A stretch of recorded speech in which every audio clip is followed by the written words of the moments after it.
storage devices ng makina, madadaya na po tayo.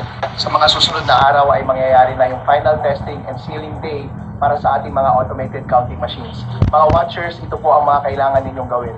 Una, tignan nyo po yung likod ng makina. Dapat po merong mga nakaselyado doon na dalawang USB storage devices. Hindi po dapat tampered with yung seal, at yung seal na yon ay dapat mananatili hanggang sa huli ng eleksyon. Pangalawa, tignan nyo po kung merong mga nakakonect na internet connection doon sa likod ng makina. Wala po dapat USB internet modem na nakakonect, at kapag Starlink naman ang gamit, wala dapat Ethernet cable na nakakonect doon sa likod ng makina. Pwede nyo tingnan yung main display ng automated counting machines. Tignan po ninyo na dapat yung number of counted votes doon ay 0 po. Ibig sabihin po niyan, wala pang laman. Tignan nyo rin yung network status. Para po yan sa internet, dapat may exclamation point dahil sa final testing and sealing day, bawal i-connect yung makina sa internet. Magte-testing din po kayo ng pagboto sa araw ng final testing and sealing. I-check nyo po yung results ng election returns kung match ito sa bilang ng mga ibinoto ninyo at bilang ng mga boto na ibinigay ninyo sa bawat kandidato.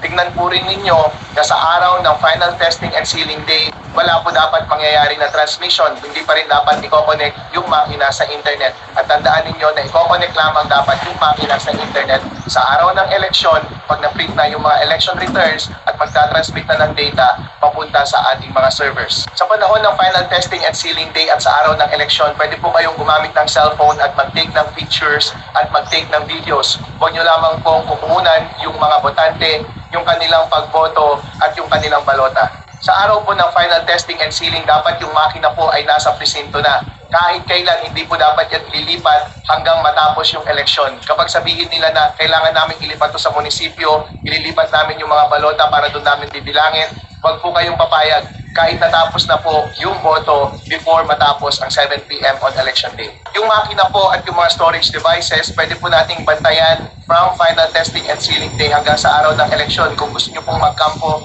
sa labas ng polling precinct, yun po, tingnan nyo po para hindi mapalitan yung storage device doon sa loob ng makina or ma-update yung software ng makina. Kapag napalitan po yung mga storage devices ng makina, madadaya na po tayo. So ang tanong po ninyo, Attorney Harold Respicio, meron bang paraan para madaya yung makina kapag pre-planted na yung daya sa loob mismo ng software?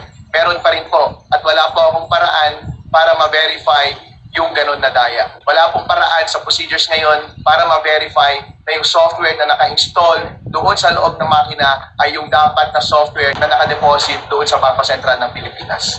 Kapag meron po kayong nakitang kamalian sa proseso ng final testing and sealing day at sa election day, pwede po kayong mag-register ng protesta. Meron pong form iyon, makipag-coordinate po kayo sa election board at pagkatapos po ng protesta, pwede po kayong humingi ng certification na nag-register kayo ng protest. Magagamit po lahat ng mga bagay na ito kapag eventually ay i-contest natin yung presinto na yun. Napakahalaga po na i-secure yung integridad ng mga USB storage devices. Dapat po hindi ma-break yung seal mula sa araw ng final testing and sealing day hanggang sa araw ng eleksyon. At ganoon din po yung integridad ng network connection. Saka lang dapat siya i-connect kapag election day na, pagka-print na ng election returns, pag-connect na sa mga server pag magta-transmit na ng data. Never pong i-connect sa final testing and sealing day.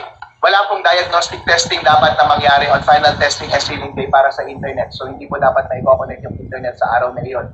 Sa araw ng eleksyon, ganito rin po ang gagawin ninyo. Ganito pa rin po ang i-check ninyo. I-check ninyo na hindi na-break yung seal ng USB storage devices.